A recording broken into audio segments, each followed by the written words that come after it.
Mercredi 8 février, le porte-avions Charles de Gaulle a rejoint le bassin Vauban où il sera immobilisé durant 18 mois.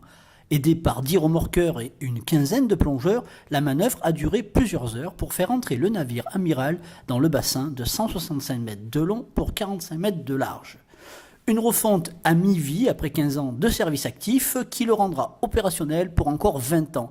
Explication du capitaine de frégate Stanislas Jeancien. Aujourd'hui, le Charles de Gaulle est rentré au bassin. Il commence une période d'entretien, une période de refonte. Parce que vous savez que le Charles de Gaulle, depuis 15 ans qu'il est admis au service actif, il a été déployé sur de nombreux théâtres. Il a fait près de 30 fois le tour du monde. Il a catapulté plus de 40 000 fois des avions de combat. Maintenant, l'enjeu, c'est qu'il garde cette capacité pour les 20 prochaines années. Et donc, on va adapter toute la technologie qui est à bord à la technologie du 21e siècle.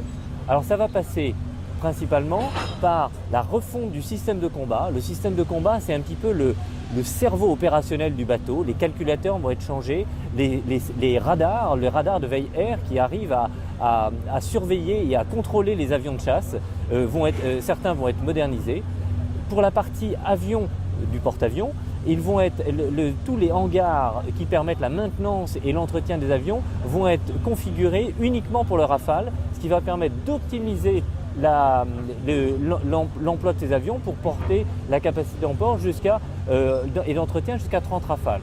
Et ensuite, toute la partie contrôle et commande du navire, c'est-à-dire sa propulsion, sa capacité à contrôler le roulis, le tangage, sa capacité à détecter d'éventuelles avaries, sa capacité à gérer la sécurité du bateau, va être refondue, elle aussi, adaptée à la technologie de maintenant.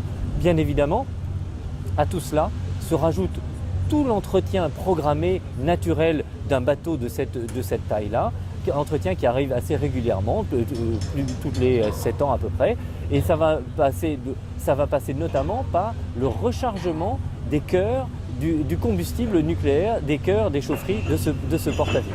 Voilà, donc l'enjeu, c'est bien garantir le succès opérationnel de ce bateau et son intégration dans des forces alliées pour les 20 prochaines années.